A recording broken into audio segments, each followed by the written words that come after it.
एक बार की बात है, जब एक ब्राह्मण का दाह संस्कार किया जा रहा था। रास्ते में उसकी विधवा पत्नी ने तुलसीदास जी को प्रणाम किया। तुलसीदास जी ने उसे सौभाग्यवती कहकर संबोधित किया।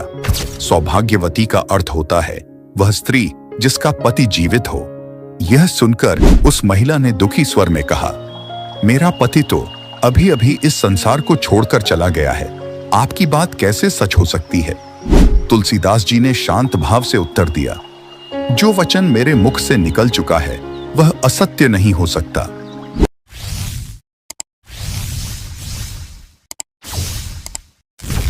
उन्होंने भगवान राम का स्मरण किया, उनका नाम लिया और फिर से एक चमत्कार हुआ। मृत ब्राह्मण पुनः जीवित हो गया। इस घटना की चर्चा दूर दूर तक फैल गई। जब मुगल सम्राट अकबर को इस चमत्कार के बारे में पता चला तो उसने तुलसीदास जी को अपने दरबार में बुलाया और उनसे कोई चमत्कार दिखाने को कहा। तुलसीदास जी ने विनम्रता से उत्तर दिया, मैं कोई चमत्कारी पुरुष नहीं हूं, मैं तो केवल राम का भक्त हूं और उन्हीं को जानता हूं।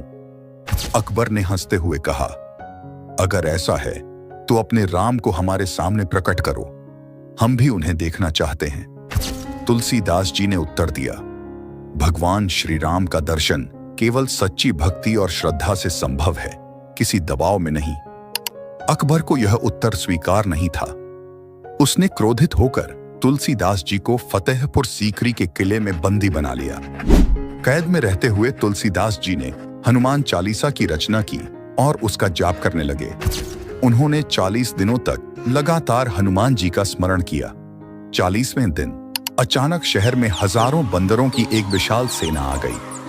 उन बंदरों ने पूरे नगर में हाहाकार मचा दिया।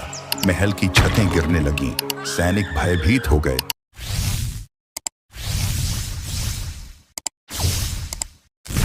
दरबार अस्त व्यस्त हो गया। अकबर घबरा गया। उसने अपने दरबार के हाफिज से इसका कारण पूछा। हाफिज ने कहा, यह चमत्कार तुलसीदास जी की भक्ति का परिणाम है। उनकी भक्ति ने हनुमान जी को प्रसन्न कर दिया है। यह सुनते ही अकबर को अपनी गलती का एहसास हुआ। उसने तुलसीदास जी से क्षमा मांगी और उन्हें तुरंत रिहा कर दिया। अकबर इतना प्रभावित हुआ कि उसने एक शाही फरमान जारी किया जिसमें आदेश दिया गया कि श्री राम और हनुमान जी के अनुयायियों को कोई भी परेशान नहीं करेगा। इस प्रकार तुलसीदास जी की भक्ति ने एक मुगल सम्राट को भी झुका दिया और उनकी भक्ति शक्ति का प्रमाण समूचे विश्व में फैल गया।